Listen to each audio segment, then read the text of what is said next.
Hello everyone, welcome back to my channel. मैं सानू चौहान फिर से आपके साथ में forms of business organisation class 11 business का चैप्टर नंबर 2 का आगे का पार्ट लेकर के आए हैं। तो फटाफट से समझेंगे बेटा जी पार्टनरशिप क्या होती है। तो पार्टनरशिप बिजनेस क्या होता है, पार्टनरशिप बिजनेस क्यों किया जाता है, क्या फीचर्स होते हैं, क्या उसके एडवांटेज होते हैं, क्या डिसएडवांटेज होते हैं, तो फटाफट से उसके बारे में बात करने वाले हैं। तो एंड तक बने रहिएगा, बहुत सारे टॉपिक आप कवर करने वाले हैं। तो ध्यान से समझते हैं बेटा जी पार्टनरशिप। तो जब भी पार्टनरशिप की बात आती है वहां पार्टनर की बात आती है, और पार्टनर कभी भी एक नहीं होता, कम से कम दो होते हैं बेटा जी। और पार्टनरशिप बिजनेस को रजिस्टर्ड कराने के लिए पार्टनरशिप एक्ट 1932 में पार्टनरशिप एक्ट के अंतर्गत पार्टनरशिप बिजनेस को रजिस्टर्ड कराया जा सकता है और नहीं भी कराया जा सकता। तो भाई पार्टनरशिप होती क्या है देखेंगे। तो partnership is a relation between two और more person who have agreed to share profit of a business. तो भाई पार्टनरशिप क्या है, दो या दो से ज्यादा व्यक्तियों के बीच में रिलेशन है जो काम को स्टार्ट करते हैं और प्रॉफिट को बांटने के लिए एग्री होते हैं। ठीक है भाई, कैरिड ऑन एनी ऑल और एनी वन ऑफ देम, मतलब जो बिजनेस कैरी किया जाता है वो सभी के द्वारा किया जाता है या किसी दो के द्वारा या एक के भी द्वारा किया जा सकता है, बट उस बिजनेस में दो या दो से ज्यादा व्यक्ति पार्टनर होने जरूरी है। ठीक है भाई। तो पार्टनरशिप बिजनेस क्या है कि पार्टनरशिप रिलेशन है, रिलेशन बिटवीन किस किस का भाई, टू और मोर पर्सन, दो या दो से ज्यादा बंदों का बिजनेस जो शेयर करते हैं प्रॉफिट, और जो प्रॉफिट कैरी किया जाता है ऑल मतलब सभी के द्वारा या एनी वन ऑफ देम या उनमें से किसी एक के द्वारा। तो पार्टनरशिप बिजनेस के कुछ फीचर्स होते हैं बेटा जी, कुछ एडवांटेज होते हैं और कुछ डिसएडवांटेज। तो फटाफट समझेंगे भाई।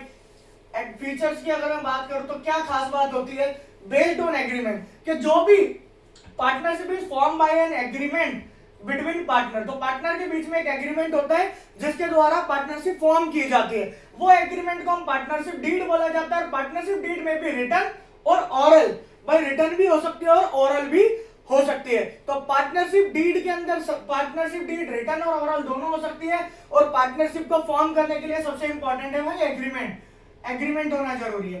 अब अनलिमिटेड लाइबिलिटी भाई पार्टनर्स की जो लाइबिलिटी होती है ना वो अनलिमिटेड होती है। अनलिमिटेड क्यों होती है, क्योंकि पार्टनर्स और पार्टनरशिप बिजनेस अलग अलग नहीं होते, एक ही होता है। भाई ध्यान देंगे, समझाता हूं।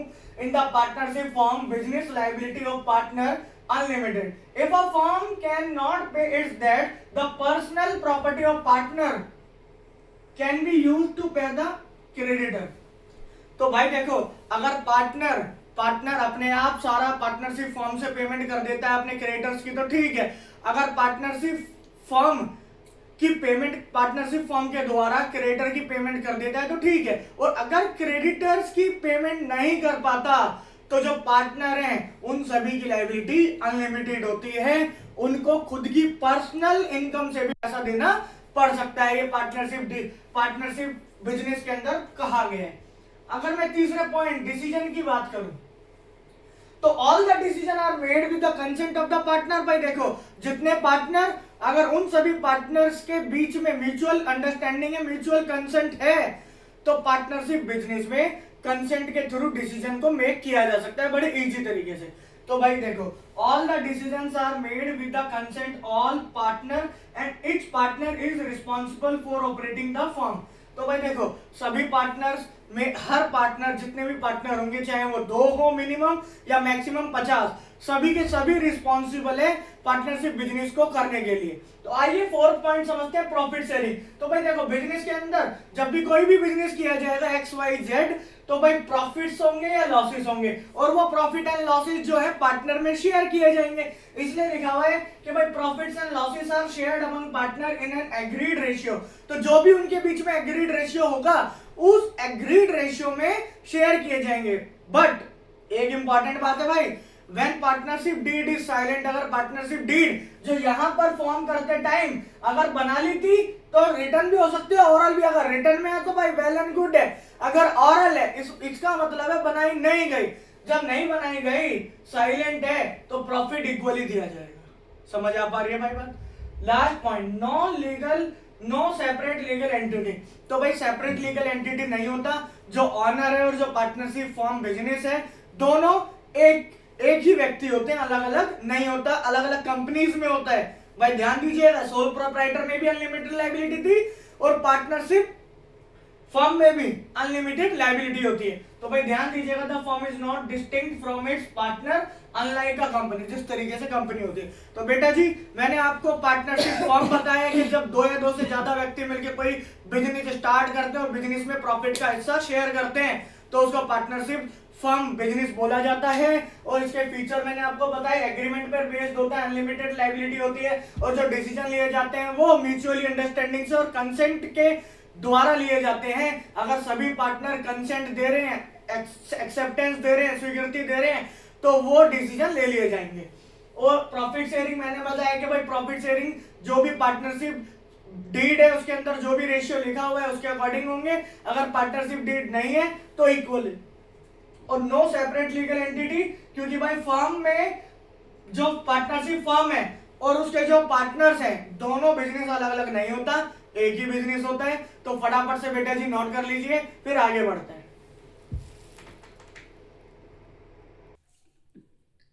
तो भाई अब हम बात करेंगे एडवांटेज और डिसएडवांटेज की। तो अगर हम एडवांटेज की बात करें तो देखो एडवांटेज क्या है भाई, पार्टनरशिप बिजनेस को easy to form and close. तो भाई देखो जैसे कि आपको मैंने पहले भी बताया था कि रजिस्ट्रेशन कंपलसरी नहीं होता, क्योंकि पार्टनरशिप डीड अगर रजिस्टर्ड है तो पार्टनरशिप 1932 एक्ट के अंदर और पार्टनरशिप डीड बनी है और पार्टनरशिप डीड ओरल भी हो सकती है और रिटर्न भी हो सकती है। तो वैसे ही भाई रजिस्ट्रेशन नॉट कंपलसरी, कंपलसरी नहीं है। सो पार्टनरशिप को स्टार्ट और डिसॉल्व करना, वाइंड अप करना बड़ा आसान होता है। वैसे भाई more capital and more resources, तो भाई देखो पार्टनर जितने ज्यादा होंगे कैपिटल उतनी ज्यादा आएगी, और जब कैपिटल पैसा ज्यादा आ जाएगा तो वो बोरो करने की जो कैपेसिटी है बाहर से वो भी ज्यादा होगी, क्योंकि चुकाने वाले बंदे एक से ज्यादा होंगे। तो वैसे भाई कॉन्फिडेंशियलिटी, तो financial detail are not required to be made public. भाई देखो कॉन्फिडेंशियलिटी इसलिए रहती है क्योंकि पार्टनरशिप फॉर्म की जो फाइनेंशियल्स है वो पब्लिक नहीं की जाती जैसे कंपनी की जाती है, इसलिए यहाँ पर सिक्रेसी और कॉन्फिडेंशियलिटी ज्यादा होती है, क्योंकि सिक्रेसी भी होती है क्योंकि पार्टनर्स कम होते हैं और पार्टनर्स के बीच में ही वो बातें रहती है। तो बेटर डिसीजन मेकिंग, तो भाई देखो डिफरेंट पार्टनर, बहुत सारे डिफरेंट पार्टनर होते हैं, उनके पास डिफरेंट स्किल होती है, नॉलेज होती है, आइडिया होते हैं। तो भाई उससे जो है एक बेहतर डिसीजन निकल के आता है और बहुत अच्छा डिसीजन ये मेक कर सकते हैं। अगर हम डिसएडवांटेज की बात करें तो भाई डिसएडवांटेज में अनलिमिटेड लायबिलिटी, जैसे कि मैंने पहले बताया था कि जो पार्टनर्स हैं और जो पार्टनरशिप फर्म है दोनों सेपरेट लीगल एंटिटी नहीं होते, और जो पार्टनरशिप फर्म की लायबिलिटी होती है वही पार्टनर की भी लायबिलिटी होती है, इसलिए लायबिलिटी अनलिमिटेड। अगर हम कॉन्फ्लिक्ट की बात करें भाई देखो कभी कभी क्या होता है, नॉलेज तो बहुत है, स्किल्स बहुत अच्छी है, लेकिन आइडिया मैच नहीं हो रहे। जब आइडिया मैच नहीं हो रहे तो वहां डिस्प्यूट भी हो सकता है, कॉन्फ्लिक्ट्स भी हो सकते हैं। तो भाई ऐसे ही मतभेदों में कॉन्फ्लिक्ट्स के कारण ये एक डिसएडवांटेज है, पार्टनर्स के बीच में अक्सर हो जाते हैं। तो वैसे भाई अनसर्टेन लाइफ, देखो लाइफ तो किसी की पता नहीं, पार्टनर रिटायर भी होता है, पार्टनर डेथ भी होती है पार्टनर की, और पार्टनर्स के बीच में झगड़े भी होते हैं। तो जो डिस्प्यूट होता है पार्टनर के बीच में, तो इसी कारण से अनसर्टेन लाइफ हमने एक पॉइंट बनाया है जो इसका एक डिसएडवांटेज है। अगर दो ही पार्टनर, एक पार्टनर रिटायर हो गया तो पार्टनरशिप बिजनेस तो बंद, जब तक कोई तीसरा पार्टनर ज्वाइन नहीं किया, क्योंकि एक पार्टनर से बिजनेस पार्टनरशिप फॉर्म नहीं चलता, मिनिमम दो व्यक्तियों की आवश्यकता होती है। तो भाई ध्यान देंगे लैक ऑफ पब्लिक ट्रस्ट, तो भाई देखो जब तक हम अपने जो फाइनेंशियल है वो पब्लिक की तरफ नहीं हम पब्लिक करेंगे, पार्टनरशिप फर्म क्या करती है अपने फाइनेंशियल्स को पब्लिक नहीं करती, और पब्लिक नहीं करती तो वहां लैक ऑफ पब्लिक ट्रस्ट, तो पब्लिक जानती ही नहीं उस पार्टनरशिप फर्म को कि इस पार्टनरशिप फर्म की इतनी वैल्यू है, इतनी वेल्थ है और इसकी इनकम हो रही है, रेवेन्यू इतना जनरेट कर पा रही है, तो ये इसके लैक ऑफ पब्लिक ट्रस्ट होता है। तो बेटा जी चार हमने एडवांटेज बताए, चार डिसएडवांटेज बताए, फटाफट से नोट कर लीजिए, फिर टाइप्स ऑफ पार्टनर पढ़ते हैं अगला टॉपिक। तो बेटा जी आज का आखिरी टॉपिक होने वाला है टाइप्स ऑफ पार्टनर। तो टाइप्स ऑफ पार्टनर बड़ा कंफ्यूजिंग होता है, बड़ा समझ में नहीं आता बच्चों को, तो एक टेबल के जरिए मैं आपको पूरा पार्टनरशिप फॉर्म के अंतर्गत टाइप्स ऑफ पार्टनर समझा दूंगा, उम्मीद है आपको समझ में आएगा। ध्यान दीजिएगा, टाइप्स ऑफ पार्टनर की बात करें तो मेरे भाई active partner, sleeping partner, secret nominal, partner by estoppel और पार्टनर बाय होल्डिंग आउट। तो आइए एक एक करके समझते हैं। देखो भाई चार पॉइंट है जिन पॉइंट्स के बेस पर हम डिसाइड करते हैं कि कौन सा पार्टनर क्या है। कैपिटल कंट्रीब्यूशन, मैनेजमेंट में participation, profit and loss sharing और लायबिलिटी। देखिए सभी पार्टनर्स की लायबिलिटी तो अनलिमिटेड होती है, पहली बात ध्यान रखने वाली। अब दूसरी बात मेरे भाई के कैपिटल कंट्रीब्यूशन, देखो जो एक्टिव पार्टनर होता है वो कैपिटल कंट्रीब्यूशन लाता है, मैनेजमेंट में पार्टिसिपेट भी करता है, प्रॉफिट एंड लॉस भी शेयर करता है और उसकी लायबिलिटी भी अनलिमिटेड होती है। तो ऐसा पार्टनर जो कंट्रीब्यूशन कर रहा है कैपिटल में, मैनेजमेंट में भी पार्ट ले रहा है, प्रॉफिट एंड लॉस में भी शेयर में हिस्सा ले रहा है और उसकी लायबिलिटी अनलिमिटेड है। स्लीपिंग पार्टनर ऐसा पार्टनर जो खाली पैसा लगा रहा है लेकिन किसी मैनेजमेंट के डिसीजन में पार्ट नहीं ले रहा, प्रॉफिट का हिस्सा ले रहा है, उसकी लायबिलिटी अनलिमिटेड है, पैसा लगा के भूल गया भाई। सीक्रेट पार्टनर चुपचाप सारे काम कर रहा है, चुपचाप कर रहा है भाई, ज्यादा लोगों को पता नहीं कि ये भी पार्टनर है। तो भाई सीक्रेट पार्टनर ऐसा पार्टनर जो पैसा लगा रहा है मैनेजमेंट में पार्ट लेता है लेकिन सीक्रेटली लेता है, किसी को पता नहीं चलता, और प्रॉफिट में हिस्सा भी लेता है और उसकी भी लायबिलिटी अनलिमिटेड है। अब बात आती है भाई नॉमिनल पार्टनर, स्टॉपल पार्टनर और होल्डिंग आउट पार्टनर। तो तीनों ही ऐसे पार्टनर है मेरे भाई जो पैसा नहीं लगाते बिजनेस में। तीनों में क्या फर्क है, ये भाई साहब अपना नाम यूज करने देता है बिजनेस में पार्टनरशिप फॉर्म को, और स्टॉपल पार्टनर जो होता है भाई वो खुद बताता है कि मैं भी इस फॉर्म में पार्टनर हूं, बट वो पार्टनर होता नहीं है। और यहाँ पर होल्डिंग आउट क्या होता है, फर्म प्रिटेंड करती है कि ये थर्ड बंदा हमारा पार्टनर है, बट वो तब भी पार्टनर नहीं होता। तो स्टॉपल वाले में खुद बोलता है, होल्डिंग आउट वाले में फर्म या कोई थर्ड पर्सन बोलता है या कोई पार्टनर बोलता है कि ये भी पार्टनर है, बट वो पार्टनर होता नहीं है। तो भाई देखो इन तीनों में खास बात ये, तीनों पैसा नहीं लगाते, मैनेजमेंट के डिसीजन में पार्ट नहीं लेते, लेकिन जो नॉमिनल वाला बंदा होता है क्योंकि वो अपना नाम यूज करने दे रहा है इस वजह से प्रॉफिट में हिस्सा है उसका।